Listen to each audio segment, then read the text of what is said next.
अस्सलाम वालेकुम। Welcome to my channel voice over by Amna Shah. I hope कि आप खुश होंगे। कहानी शुरू करने से पहले आपसे रिक्वेस्ट है कि अगर आपको मेरा कंटेंट पसंद आता है तो प्लीज़ मेरे चैनल को सब्सक्राइब करें। आइए कहानी का आगाज़ करते हैं। दो कश्तियों का सवार अक्सर डूबता है, अक्सर हमेशा नहीं। जिनकी खोपड़ी में दिमाग होता है और वो अकल का इस्तेमाल जानते हैं, वो सबसे पहले कश्तियों का दरमियानी फासला ख़त्म करके इन्हें एक दूसरे के ऊपर रच डालते हैं। फिर वो सवार होते हैं, इस तरह वो खुद डूबते हैं और न ही अपनी कश्ती को ज़ेरे आब जाने देते हैं। वो दो कश्तियों की एक कश्ती बनाकर मंजिल पर मंजिल मारते चले जाते हैं, मगर वसीम दुर्रानी ऐसा अक्लमंद नहीं था।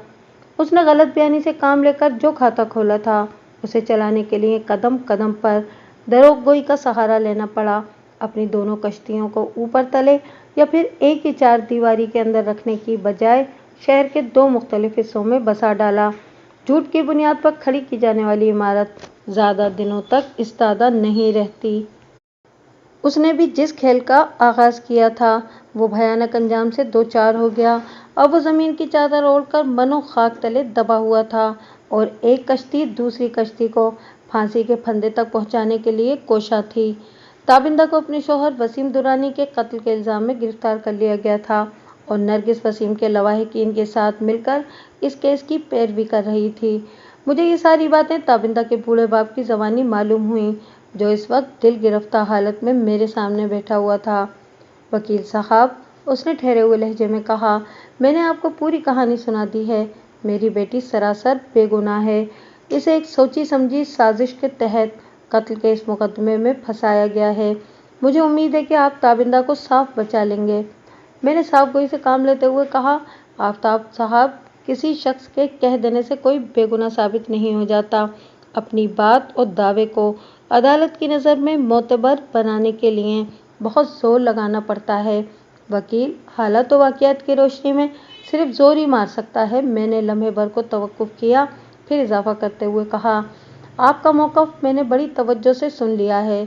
इस केस में अच्छी खासी जान महसूस हो रही है।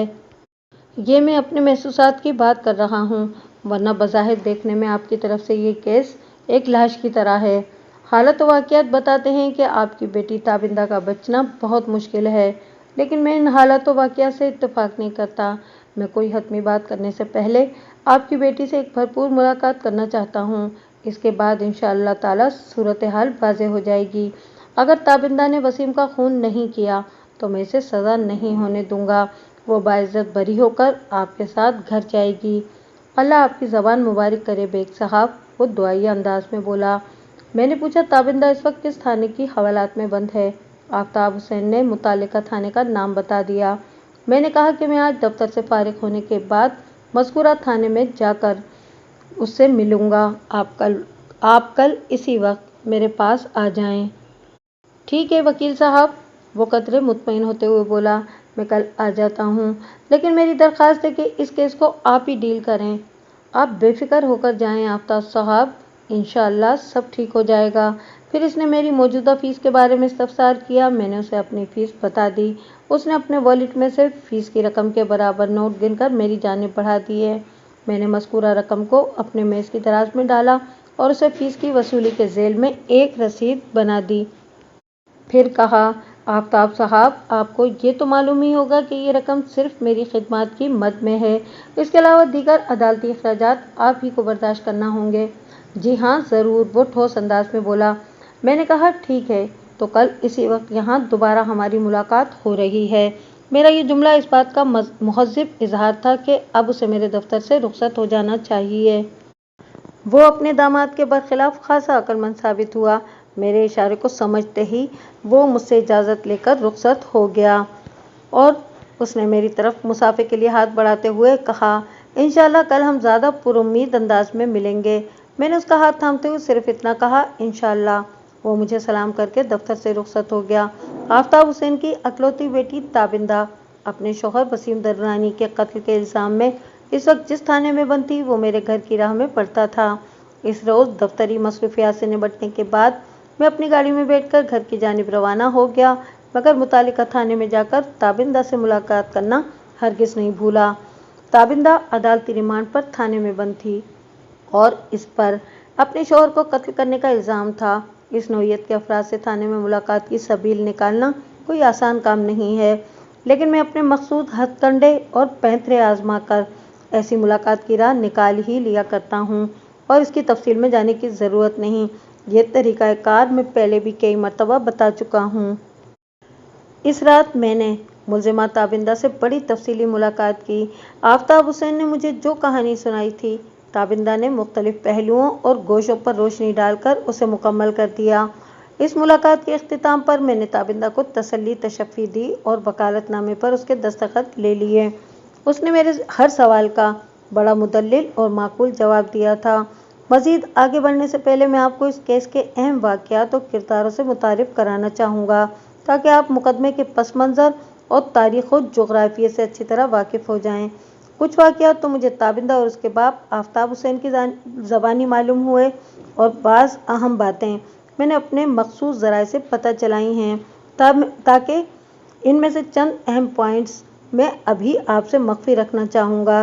ये एहतियात और इस केस का ऐन तकाज़ा है।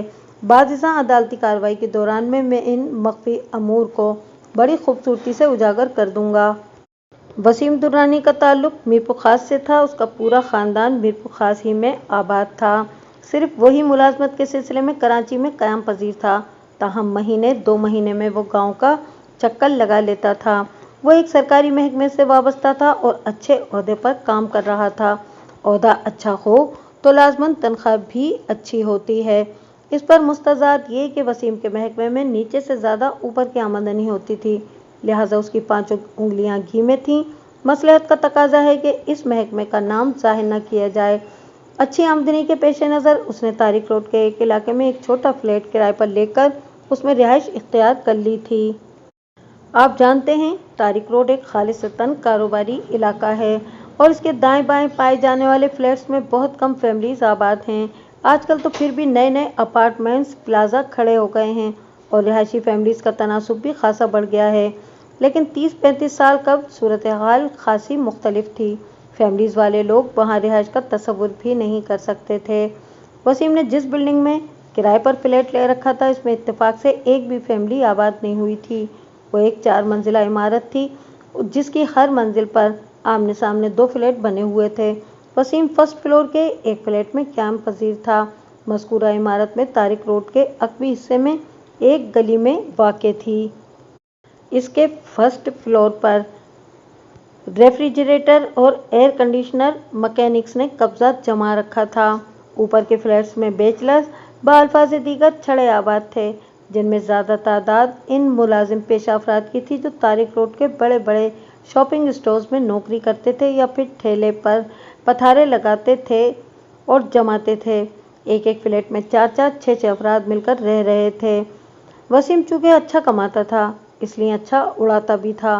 वो एक ज़मींदार ख़ानदान का चश्मो चराग था, इसलिए फैमिली की माली मदद करने जैसा भी कोई ख़ास मसला नहीं था। इस बेफिक्री ने उसे फजूल खर्च बना दिया था। फिर उसे अच्छा खाने और अच्छा पहनने का भी शौक़ था। इस ज़माने में इसने एक छोटी सी गाड़ी भी रखी हुई थी और फ्लैट के एक कमरे में एयर कंडीशनर भी मौजूद था, जो उसने नीचे वाले मैकेनिक से सीज़न बेस पर ले रखा था। इस दौरान हर किस्म की खराबी और सर्विस वगैरह इसी मैकेनिक के ज़िम्मे थी। वसीम एक सीज़न के लिए बस इसे लगी बंधी रकम दे दिया करता था। आजकल भी मैकेनिक्स के इस नौइयत के धंधे बखूबी चल रहे हैं। वसीम खुश शक्ल और हैंडसम था, सेहत भी काबिल रश्क पाई थी। इस पर नवाबाना ठाट बाट ने इसकी शख्सियत को और भी निखार दिया था। बिल्डिंग में रहने वाले सारे छड़े छांट उसका बेहद एहतराम करते। वसीम की शख्सियत के इसी जादुई असर ने ताबिंदा को भी अपना असीर बना लिया था। ताबिंदा का बाप भी एक सरकारी महकमे में मुलाजिम था और किसी बड़े अफसर का पीए था। वसीम के महकमे का अक्सर व बेशतर आफ्ताब हुसैन के महकमे से वास्ता पड़ता रहता था, लिहाजा वसीम और आफ्ताब की भी गाहे बगाहे मुलाकात हो जाती। एक मरतबा ताबिंदा किसी ज़रूरी काम से अपने बाप के दफ्तर आई हुई थी। इत्तेफाक से इस वक्त वसीम भी आफ्ताब के पास मौजूद था। ये ताबिंदा और वसीम का पहला आमना सामना था। इस लम्हाती मुलाकात ने इन दोनों के दिलो दिमाग में हलचल मचा दी। ताबिंदा इसकी शख्सियत से मुतासिर हुई और वो ताबिंदा के हुस्न और खूबरूई पर मर मिटा था। और इसी वक्त वसीम ने यह फैसला कर लिया कि वो ताबिंदा को हासिल करके रहेगा। आफ्ताब हुसैन की रिहाइशगाह एफसी एरिया में थी। उसने आफ्ताब से कुछ इस किस्म की राह और रस्म बढ़ाई कि उसके घर भी जाने लगा। अब जब भी उसे आफ्ताब के महकमे से कोई काम पड़ता तो वो फ़ोन करके उससे कह देता, अंकल वो फाइल या फला कागजात आप घर ले जाएं या मैं किसी वक्त आकर ले जाऊंगा। इस तरह वो आफ्ताब को भी ये पेशकश कर देता, अंकल आपको परेशान होने की ज़रूरत नहीं, मैं फला फला पेपर आपके घर पहुंचा दूंगा। आफ्ताब हुसैन वसीम दुर्रानी की इस सादतमंदी से बहुत खुश था, क्योंकि इस तरह घर बैठे बिठाए उसके बहुत सारे काम हो रहे थे। दूसरी जानिब वसीम भी अपनी कामयाबी पर मसरूर था। वो इस सादतमंदी और खिदमतगुजारी के तुफैल ताबिंदा के दिल में अपने लिए अच्छी खासी जगह बना चुका था। ताबिंदा अपने वालिदैन की इकलौती औलाद थी, इसीलिए लाडली और ख़ुद पसंद भी थी। और अब तो उसकी वालदा भी हयात नहीं थी। चंद साल पहले आफ्ताब हुसैन की बीवी का इंतकाल हो चुका था। घर में अब आफ्ताब हुसैन और उसकी बेटी के सिवा और कोई भी नहीं रहता था। इस नौयत के हालात ने वसीम का काम और भी आसान कर दिया था, लिहाजा उसे अपने मकसद को हासिल करने के लिए किसी दुश्वारी या आजमाइश से नहीं गुजरना पड़ा। वसीम और ताबिंदा का अपनी अपनी जगह ये ख्याल था कि आफ्ताब हुसैन उनके दरमियान जन्म लेने वाली इस अंडरस्टैंडिंग से वाकिफ नहीं था। ये एक अमूमी और सतही ख्याल था जो 100% गलत था। आफ्ताब ने अपने बाल धूप में सफ़ेद नहीं किए थे। वो एक जहां दीदा और सर्दोगम जुशीदा इंसान था। फिर वो जिस महकमे से वाबस्ता था वहाँ की डीलिंग ने उसे दुनिया जहान के तजुर्बे से सरफराज कर दिया था। ये कैसे मुमकिन था कि उसे अपने घर में होने वाली सरगर्मियों की खबर न हो। ताबिंदा और वसीम के दरमियान तेज़ी से बढ़ने वाले ताल्लुकात से आफ्ताब हुसैन अच्छी तरह आगाह था। एक रोज़ उसने बेटी से बात करने का फैसला कर लिया। इस मौजू पर गुफ्तगू करने के लिए आफ्ताब को किसी लंबी चौड़ी तमहीद की ज़रूरत नहीं थी। वो अपनी बेटी से बहुत बेतकल्लुफ़ था। वो भी बेधड़क हर बात उससे कर लेती थी। बीवी के इंतकाल के बाद वो ताबिंदा के लिए बाप के साथ साथ एक माँ भी बन गया था। रात के खाने से फारिग होने के बाद वो टीवी देख रहे थे कि आफ्ताब हुसैन ने अचानक ताबिंदा से पूछ लिया, बेटी ये वसीम कैसा लड़का है। इस गैर मुतवक्किल सवाल पर ताबिंदा ने चौंक कर बाप की तरफ देखा। एक लम्हे तक गहरी संजीदगी से वो बाप के चेहरे का जायजा लेती रही, फिर बोली, डैडी आप वसीम को मुझसे ज़्यादा जानते हैं, अगर वो आपको अच्छा लगता है तो फिर वो अच्छा ही होगा। उसने नहायत ठहरे हुए लहजे में बेटी से कहा, मैं तो उसको जानता ही हूँ और तुम्हें भी अच्छी तरह जानता हूँ। अगर मुझे वसीम में कोई ऐब या बुराई नज़र आती तो मैं उसे कभी भी घर में आमद व शुद्ध की इजाज़त न देता। लेकिन वो सांस लेने के लिए जुमला अधूरा छोड़कर रुका, फिर अपनी बात को आगे बढ़ाते हुए बोला, लेकिन मैं देख और महसूस कर रहा हूँ कि तुम बड़ी संजीदगी से उसमें दिलचस्पी ले रही हो। मुझे तुम्हारी संजीदगी पर तो कोई एतराज़ नहीं, लेकिन मैं अपनी तसल्ली की खातिर ये जानना चाहता हूँ कि वो भी इस मामले में संजीदा है। हाँ डैडी, मैंने महसूस किया है कि वो भी संजीदा है। क्या उसने तुम्हें प्रपोज किया है? उसने वाज़ेह अल्फाज में तो कभी ऐसी कोई बात नहीं की। इसके ख़यालात और रवैये से तुम्हें क्या महसूस होता है? डैडी, मैंने यही महसूस किया है कि वो भी मुझसे शादी का ख्वाहिशमंद है। और ख़ुद तुम्हारी क्या ख्वाहिश है? आफ्ताब हुसैन ने नहायत ही अहम सवाल पूछा। अगर आपको कोई एतराज़ ना हो तो मैं भी यही चाहती हूँ। ताबिंदा ने अपना फैसला सुना दिया। अगर वो तुमसे शादी के लिए संजीदा है तो तुम पर खुलने के साथ साथ इस सिलसिले में उसे मुझसे भी बात करनी चाहिए। तो मेरी मतलब को समझ रही हो ना? मैं आइंदा मुलाकात में इस मौजू पर उससे खुलकर बात करूँगी। ताबिंदा ने कहा, आप इस तरफ से बेफिक्र हो जाएं। और आफ्ताब हुसैन वाकई बेफिक्र हो गया। अगली बार जब वसीम इनके घर आया तो ताबिंदा ज़हनी तौर पर इससे कोई हतमी और वाज़ेह बात करने के लिए तैयार थी। फिर खुद वसीम ने ही इसको मौका भी फराहम कर दिया। वो तीनों इस वक्त ड्राइंग रूम में बैठे थे। वसीम जाने लगा तो उसने आफ्ताब हुसैन को मुखातिब करते हुए कहा, अंकल चलें आइसक्रीम खाते हैं। आइसक्रीम? आफ्ताब ने मुतामिलाना अंदाज में कहा। आफ्ताब ने बड़ी खूबसूरती से माजरत कर ली और वो दोनों गाड़ी में बैठकर आइसक्रीम खाने चले गए। इस रोज़ आइसक्रीम खाने के दौरान ताबिंदा ने वसीम से दो टोक अंदाज में बात कर ली। उसने वसीम ने हर जाविये पर उससे इत्तफाक किया और उसे यकीन दिलाया कि बहुत जल्द वो इस मौजू पर उसके डैडी से बात करेगा। ताबिंदा ने रिपोर्ट आफ्ताब हुसैन को पेश कर दी और वो मुतमईन होकर इसका इंतज़ार करने लगा। जब वसीम उसके सामने झोली फैलाने वाला था, फिर एक हफ्ते बाद ही वो दिन भी आ गया। वसीम ने नहायत ही मुख्तसर और मौजू अंदाज में अपना मकसद आफ्ताब हुसैन पर वाज़े कर दिया। ये लगभग 1 घंटे पर मुलाकात मुहित थी, जिसके इख्तिताम पर आफ्ताब हुसैन के सुकून और इत्मीनान को बड़ा झटका लगा था। जब उसने वसीम से कहा कि वो अपने गांव से अपने किसी बड़े को इससे बाकायदा बातचीत के लिए कराची बुलाए, तो वसीम ने बिदकने वाले अंदाज में जवाब दिया, अंकल ये ठीक नहीं होगा। ठीक नहीं होगा? आफ्ताब ने हैरत से उसकी तरफ देखा। क्या मतलब? अगर मेरे घर वालों को इस बात का पता चल गया कि मैं कराची में शादी कर रहा हूँ तो बड़ी गड़बड़ हो जाएगी, वो पुरस्कार अंदाज में बोला। इसलिए वहाँ से किसी को बुलाना ठीक नहीं। तुम बड़ी अजीब बात कर रहे हो वसीम, आफ्ताब ने उलझन ज़दा नज़र से उसकी तरफ देखते हुए कहा। ये शादी ब्याह के मामला कोई हंसी मजाक तो नहीं होते। मैं जब तक तुम्हारे वालिदैन या किसी बड़े जिम्मेदार भाई से इस सिलसिले में गुफ्तगू न कर लूँ, मेरी तसल्ली नहीं होगी, और इसका बड़ा वाज़ेह मतलब यही है कि मामला आगे नहीं बढ़ सकेगा। वसीम ने अपने दाव को ज़रा मुख्तलिफ अंदाज में आजमाया। अंकल, आप इत्मीनान रखें, मैं अपने घर वालों को बाद में सब कुछ सच सच बता दूंगा, फिर कोई मसला पैदा नहीं होगा। आप बेफिक्र रहें, सब ठीक हो जाएगा। बाद में? आफ्ताब हुसैन ने उलझन भरे अंदाज में दोहराया। फिर वसीम से पूछ लिया, क्या मतलब है शादी के बाद? क्या है तुम्हारा मतलब इससे? जी अंकल, मैंने यही कहा है, शादी के बाद, वसीम ने धीमे लहजे में जवाब दिया। आफ्ताब की परेशानी दुचंद हो गई। उसने दो टोक अंदाज में वसीम पर वाज़े कर दिया, बरखुरदार, फिर तो तुम ताबिंदा से शादी करने का ख्याल अपने जहन से झटक दो।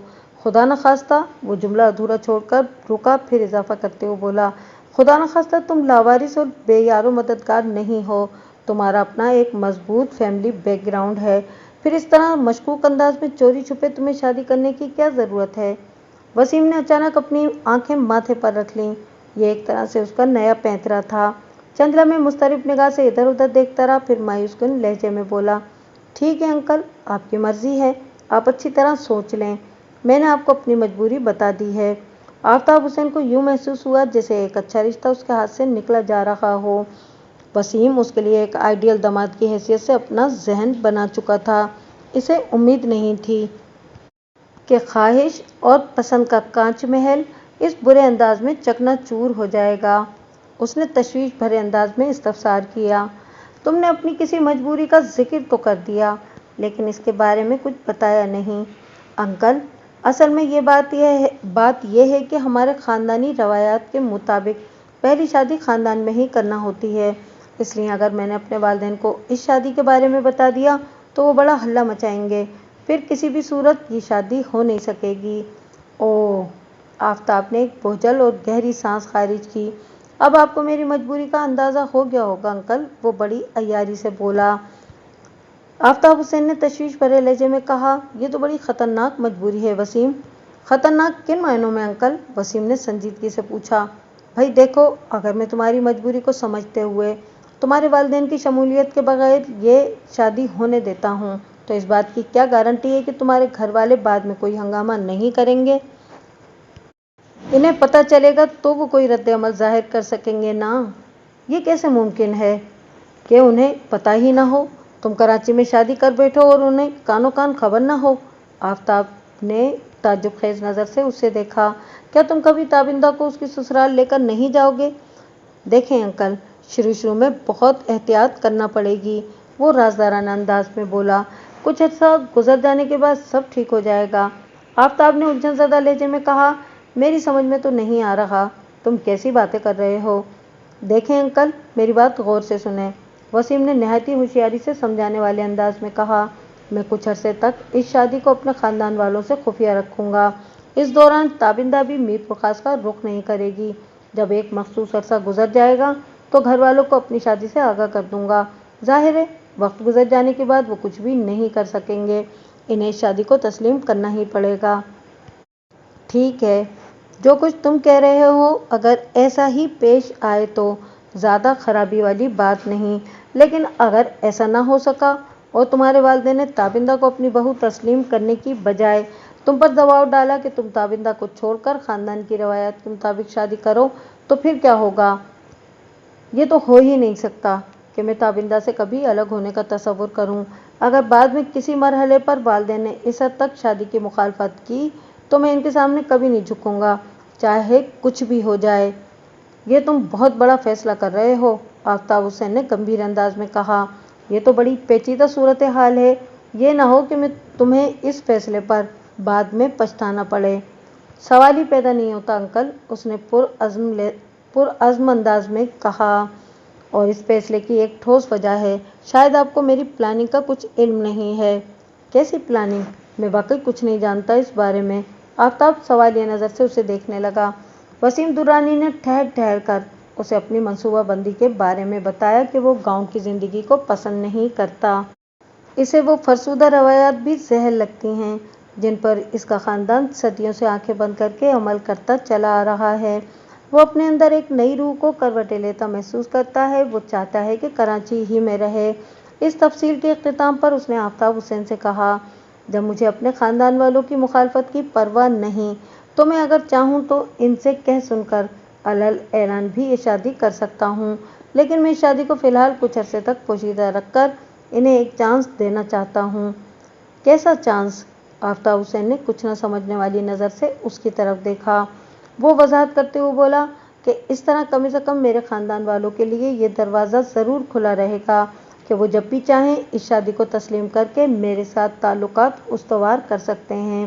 ہمارے خاندان میں ایسی ایک دو مثالیں بھی ہیں کہ کسی نے اپنی مرضی سے خاندان سے باہر چھپ کر شادی کر لی۔ کچھ عرصے کی ناراضگی اور کشیدگی کے بعد اس شادی کو تسلیم کر کے ساری رنجش اور کدورت کو بھلا دیا گیا۔ تم مجھے سوچنے کے لیے تھوڑی سی مہلت دو، چند دن بعد ہم دوبارہ اس موضوع پر بات کریں گے۔ ٹھیک ہے انکل، میں آپ کے فیصلے کا انتظار کروں گا۔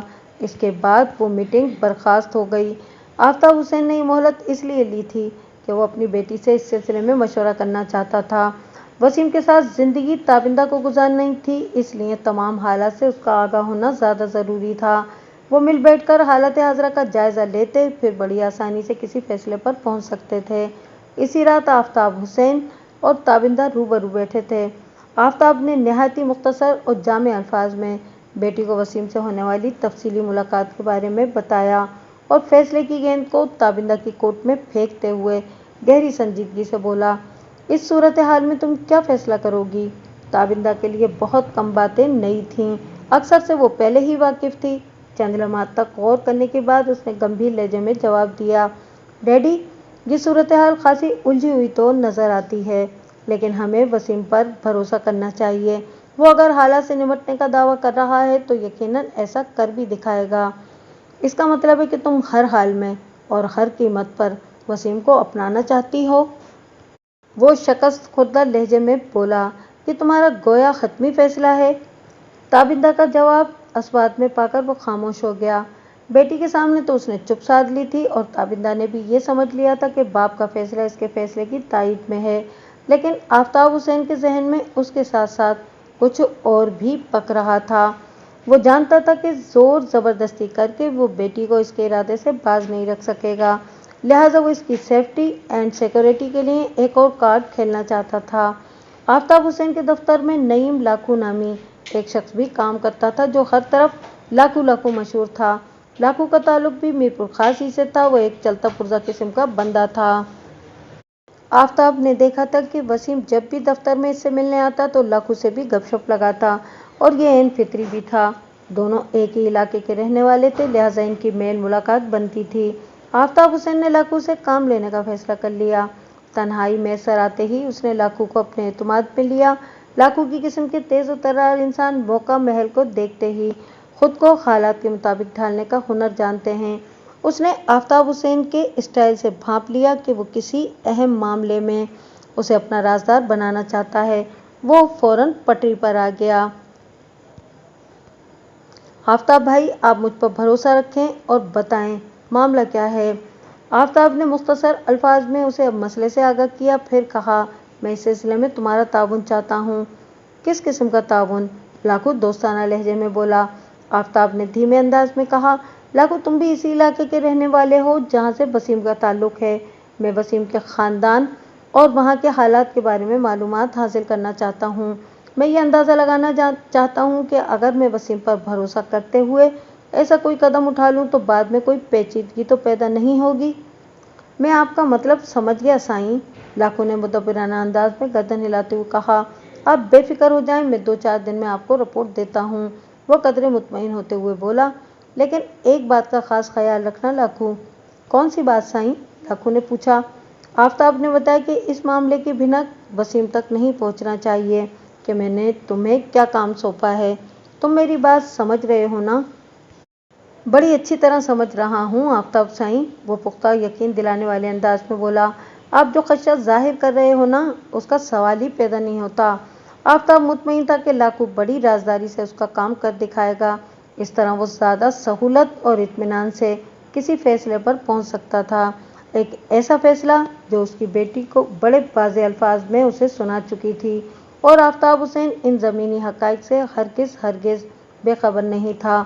वो जो कुछ भी कर रहा था उसे अपना फ़र्ज़ ऐन समझकर कर रहा था, हालांकि अच्छी तरह जानता था कि बिलाखिर होगा वही जो ताबिंदा चाहेगी। इंसान बहुत से ऐसे काम करने की भी कोशिश करता है जो ना करने से भी कोई फ़र्क नहीं पड़ता। ऐसा वो महज खुद को इत्मीनान दिलाने के लिए करता है, हालांकि नताइज में कोई तब्दीली ना आने के बारे में वो पहले ही पुरयकीन होता है। जैसे शहर में इंसान की इज्जत और एहतराम इसकी दौलत और माशरती मकाम के हिसाब से होता है, वैसे ही गोट गांव देहात में ये देखा जाता है कि किसके पास कितनी ज़मीनें और कितनी जायदाद वगैरह है। एक सच्चे मुखलिस ईमानदार और नेक शख्स को कहीं भी वो दर्जा नहीं दिया जाता जिसका वो इस्तेकाक रखता हो। मैंने इंसान के बारे में फ़ी ज़माना इंसान के रवैये की बात की है, और उमूमन जैसा नज़र आ रहा हो हक़ाइक़ इससे बहुत मुख्तलिफ होते हैं। लिहाजा खुश अखलाक, ईमानदार, मुखलिस और नेक दिल लोगों को दिल छोटा करने की चंदा ज़रूरत नहीं। मीरपुर खास के देहात में वसीम लाखो की बनिस्बत ज़्यादा मकाम व मर्तबा रखता था। लिहाजा रवायत की पासदारी करते हुए इसी रोज़ शाम में लाखो वसीम से मिलने उसके फ्लैट पर गया, और फिर उसने तमाम माजरा वसीम को कह सुनाया। वसीम उसकी कथा सुनने के बाद गहरी सोच में डूब गया। फिर उसने गंभीर आवाज़ में लाखो से इस्तफसार किया। ठीक है, बताओ इस सूरत हाल में तुम क्या करोगे? जो साईं का हुक्म, वो मखसूस अंदाज में हाथ जोड़ते हुए बोला।